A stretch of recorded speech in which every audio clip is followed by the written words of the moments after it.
Hello दोस्तों, स्वागत है आपका हमारे यूट्यूब चैनल याहू बाबा पे। ये हमारा जावास्क्रिप्ट कोर्स से रिलेटेड 8 ट्यूटोरियल है और इस कोर्स में आप अर्थमेटिक ऑपरेटर सीखने वाले हैं। तो आइए पहले देखते हैं हमारे पास अर्थमेटिक ऑपरेटर है कौन कौन से। यहाँ पर देखिए हमारे पास अलग अलग अर्थमेटिक ऑपरेटर दिख रहे हैं, जिसमें से सबसे पहला है प्लस। ये एडिशन के काम में यूज़ होता है। ये है हाइफन, मतलब कि हम इसे माइनस बोल सकते हैं, जिसे हम सब्ट्रैक्शन में यूज़ कर सकते हैं। ये है मल्टीप्लिकेशन के लिए, और ये अगर हम 2 बार इसको स्टार को यूज करते हैं तो वो एक्सपोनेंशियल का काम करता है। तो ये भी हम प्रैक्टिकल में दिखाएंगे सारे आपको। ये है स्लैश डिवीजन के लिए, ये है मॉड्यूलस के लिए, मतलब कि रिमाइंडर के लिए, जो डिवीजन का रिमाइंडर निकलता है उसमें ये मॉड्यूलस हम अगर जानना चाहते हैं तो मॉड्यूलस यूज करते हैं। और 2+ अगर यूज हो जाए, 2 एडिशन वाले, तो उसको हम इंक्रीमेंट, और 2- अगर यूज हो जाए तो उसको डिक्रीमेंट बोलते हैं। जी, जितने भी अर्थमेटिक ऑपरेटर्स हैं ये सारे तभी यूज हो सकते हैं जब किसी वेरिएबल की डाटा टाइप्स जो हैं वो नंबर में हो, चाहे वो डॉट में हो, चाहे माइनस में हो, चाहे सिंपल नंबर में हो। नंबर होना जरूरी है, तभी ये अर्थमेटिक ऑपरेटर्स उन पे काम कर सकते हैं। तो आइए देखते हैं इसे प्रैक्टिकली। तो यहाँ पर देखिए हमने अपना एक HTML का डॉक्यूमेंट बना लिया है और यहाँ पर अब हम अपने अर्थमेटिक ऑपरेटर यूज़ करना शुरू करते हैं। तो उसके लिए पहले मेरे को एक वेरिएबल बनाना पड़ेगा। देखिए मैंने एक वेरिएबल ले लिया और इसका नाम ले लिया मैंने जैसे a, और इसको वैल्यू दे दी मैंने 2। अब ऐसे ही मैं एक और वेरिएबल ले लेता हूँ b, और इसको नाम मैंने दे दिया 3। इसकी 2 वैल्यूज़ होगी a और b, आपको दिख रहा है। और अब मैं एक और वेरिएबल ले लेता हूँ c। इसमें मैं ये सारे अर्थमेटिक ऑपरेटर यूज करूंगा। a प्लस b जो हमारा सबसे पहले अर्थमेटिक ऑपरेटर है एडिशन के लिए, इसमें क्या होगा, a और p दोनों एडिशन में हो जाएंगे। और अब इनकी वैल्यू को हम प्रिंट करा लेते हैं। यहाँ पर मैंने लिख दिया c। मैंने फाइल को सेव किया और यहाँ देखिए आपको दिख रहा है 2+3 हो गया 5। अब मैं इसमें जितनी मर्जी वैल्यू डाल सकता हूँ। ये देखिए मैंने यहाँ पर 200 डाल दिया, तो यहाँ पर दिख रहा है 203। मैं यहाँ पर 350 लिख देता हूँ। ये देखिए सबको एडिशन कर रहा है। अगर मैं यहाँ पर 350.52 भी डाल दूंगा तो ये उसको भी एडिशन करके दिखाएगा। अब बात करते हैं यहाँ पे सब्ट्रैक्शन की। तो उसके लिए भी मैं यहाँ पर जैसे मैंने ले लिया 20 और 3, मैंने इसको माइनस किया, सेव किया। यहाँ पे ये देखिए यहाँ पर आ रहा है 17, बिल्कुल ठीक दिखा रहा है। अगर मैं यहाँ पर 10 करूँ तो देखिए, और अगर मैं इसको 100 कर दूंगा तो माइनस में वैल्यू आ जाएगी। आपको समझ में आ रहा होगा, ये बिल्कुल वैसे ही है जैसे आपने स्कूल में मैथमेटिक्स में किया होगा। अब मैं यहाँ पर आपको तीसरी जो ऑपरेटर है उसका नाम है मल्टीप्लिकेशन, उसको सिखाता हूँ। तो उसके लिए मैं यहाँ पर मल्टीप्लिकेशन का साइन डाल दूंगा बस। मैंने सेव किया, ये देखिए बिल्कुल सही दिखा रहा है 2000। तो आप इस तरह कोई भी अर्थमेटिक ऑपरेटर के यूज करके अर्थमेटिक जितनी भी ऑपरेशंस हैं वो सब कर सकते हैं। अब मैं आपको दिखाता हूँ डिवीजन और मॉड्यूलर। तो डिवीजन में मैंने यहाँ पर जैसे ले लिया आपका 2, और यहाँ b को ले लिया मैंने जैसे कुछ भी 14। ये देखिए अगर मैं उल्टा करूँगा, यहाँ पर 14 और यहाँ से 2 से डिवाइड करूँगा उसे, तो आ जाएगा 7। आपको समझ में आ रहा होगा। और ऐसे ही मॉड्यूलर, यहाँ पे मैं आपको लगा के दिखाता हूँ।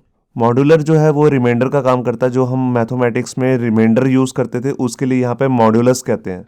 ये देखिए 0 आ रहा है। मैं आपको इसको प्रेजेंटेशन में करके दिखाता हूँ। यहाँ पर देखिए जैसे आपके पास एक वैल्यू है 14, आप 2 से उसको डिवाइड कर रहे हैं, तो यहाँ पर 2 7 14 आ जाएगा आपके पास। यहाँ देखिए वैल्यू आ गई। अब इन दोनों का अगर आप सब्ट्रैक्शन करेंगे तो आपके पास वैल्यू आ जाएगी 0। इसमें जो 7 है वो है जावास्क्रिप्ट का डिवीजन, जिसको हम स्लैश से डोनेट करते हैं। और जो वैल्यू आपके पास नीचे रिमाइंडर आ रहा है, इसको हम प्रोग्रामिंग लैंग्वेजेस में पॉपुलरली मोस्टली जो बोला जाता है, इसको बोला जाता है मॉड्यूलस, जिसको हम परसेंटेज से डोनेट करते हैं। ये जावास्क्रिप्ट ही नहीं, आप किसी भी लैंग्वेज में इसे मॉड्यूलस ही कहेंगे। अब यहाँ पे बात करते हैं अपने एक्सपोनेंशियल जो हमारा ऑपरेटर है, इसके बारे में आपको बताना चाहता हूँ। जो ये एक्सपोनेंशियल ऑपरेटर है ये बिल्कुल नया है, अभी 2 साल पहले ही आया है, 2015 में आया ये। तो इसको यहाँ पर मैंने जैसे यहाँ पर ले लिया 2 और यहाँ ले लिया 3, तो ये 2 की पावर 3 माना जाएगा। तो देखिए 8 आ गया। 2 इंटू 2 इंटू 2, मतलब कि 2 को 3 बार अगर हम मल्टीप्लाई करेंगे तो आपके पास 8 आ जाएगा। अब जैसे मैंने यहाँ पर ले लिया 10 और इसको मैंने कर लिया 2, तो देखिए 100 आ गया। अगर मैं इसको 3 करूँगा तो देखिए 1000 आ गया। 10 इंटू 10 इंटू 10, तो यही होता है एक्सपोनेंशियल।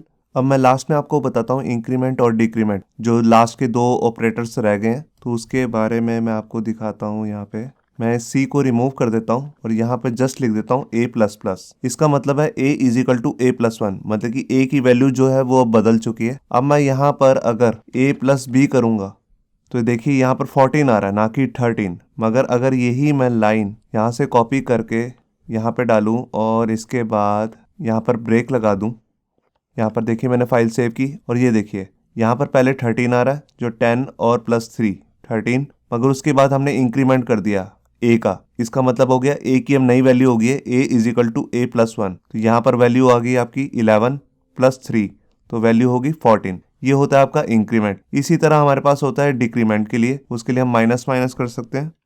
ये देखिए मैंने यहाँ पर फाइल को सेव किया।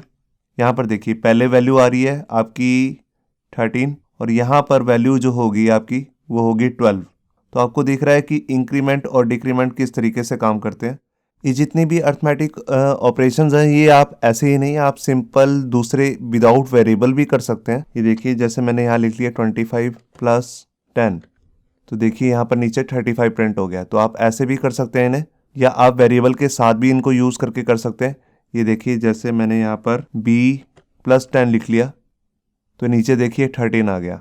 b की वैल्यू 3 है प्लस 10। अब अगर आप इसमें मल्टीपल वेरिएबल्स को प्लस या मल्टीप्लिकेशन अलग अलग एक्सप्रेशन के साथ यूज़ करना चाहते हैं तो वो मैं आपको करके दिखाता हूँ। उसके लिए मैं पहले यहाँ से सबको डिलीट कर लेता हूँ और यहाँ पर मैं एक वेरिएबल ले लेता हूँ c, जिसमें मैंने, अगर आप इस तरीके से सोच रहे हैं कुछ b प्लस और लास्ट में इनटू जो भी वैल्यू आ रही है उसकी वैल्यू हो जाए 2 से मल्टीप्लिकेशन, तो इसमें जैसा आप रिजल्ट सोच रहे हैं बिल्कुल वैसा नहीं आएगा। ये देखिए यहाँ पर एक सेकेंड, मैं यहाँ पर वैल्यू जो है c की प्रिंट कराता हूँ।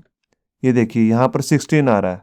इसने यहाँ पर ये कैसे किया मैं आपको दिखाता हूँ। यहाँ पर इसने पहले मल्टीप्लिकेशन कर दी, मतलब कि b की वैल्यू 3 इंटू 2 6 आ गया हमारे पास वैल्यू, 6 प्लस a की वैल्यू मतलब कि 10 16 यहाँ पे प्रिंट कर दिया। मगर आप तो पहले इन दोनों को प्लस करना चाहते थे और बाद में मल्टीप्लिकेशन करना चाहते थे, तो इसके लिए हमारे को यहाँ पर इसका एक कॉम्बिनेशन बनाना पड़ेगा कुछ इस तरीके से। अब मैंने इसको फाइल को सेव किया। अब देखिए यहाँ पर वैल्यू आ रही है 26, पहले 10 प्लस 3 13, 13 इंटू 2 26। तो इस तरह अगर आपको कॉम्प्लेक्स मैथमेटिक कैलकुलेशंस करनी है तो यहाँ पर आपको ऐसे कॉम्बिनेशन बना के कैलकुलेशंस करनी होंगी।